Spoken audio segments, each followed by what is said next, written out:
ಈಗ good news ಏನಪ್ಪಾ ಅಂದ್ರೆ ರಾಮಾಚಾರಿಗೆ ಎಚ್ಚರ ಆಗಿದೆ. ಚಾರು ಮೇಡಮ್ ಅಂತ ಸ್ವತಃ ಅವನೇ ಹೇಳಿದ್ದಾನೆ. ಇದನ್ನ ಕೇಳಿದಂತ ಚಾರುಗೆ ಫುಲ್ ಶಾಕ್ ಮತ್ತೆ ತುಂಬಾನೇ ಖುಷಿ ಕೂಡ ಆಗುತ್ತೆ. ಸೊ ನೋಡಿರ್ಬೋದು, ತುಂಬಾನೇ ಒಂದು ವಿಭಿನ್ನವಾದಂತ ಟ್ವಿಸ್ಟ್ ಗಳ ಮೂಲಕ ಬರ್ತಿದೆ. ಪ್ರತಿಯೊಬ್ಬರು ಕೂಡ ಇಷ್ಟಪಟ್ಟು ನೋಡ್ತಾ ಇದ್ದಾರೆ.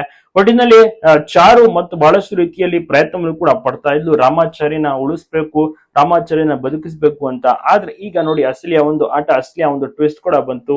ಒಟ್ಟಿನಲ್ಲಿ ಈಗ ರಾಮಾಚಾರಿ ಬದುಕಿದ್ದಾನೆ, ರಾಮಾಚಾರಿಗೆ ಎಚ್ಚರ ಆಗಿದೆ, ಪ್ರಜ್ಞೆ ಬಂದಿದೆ. ಯಾರು ಕೂಡ ನಿರೀಕ್ಷೆ ಮಾಡಿರ್ಲಿಲ್ಲ ಇಷ್ಟು ಬೇಗ ರಾಮಾಚಾರಿಗೆ ಪ್ರಜ್ಞೆ ಬರುತ್ತೆ, ರಾಮಾಚಾರ್ಯ ಹುಷಾರಾಗ್ತಾನೆ, ಬದುಕುತ್ತಾನೆ ಅಂತ. ಚಾರು ಏನೇನೋ ಪ್ಲಾನಿಂಗ್ ಅನ್ನು, ಏನೇನೋ ಪ್ರಯತ್ನವನ್ನು ಕೂಡ ಪಡ್ತಾ ಇದ್ಲು.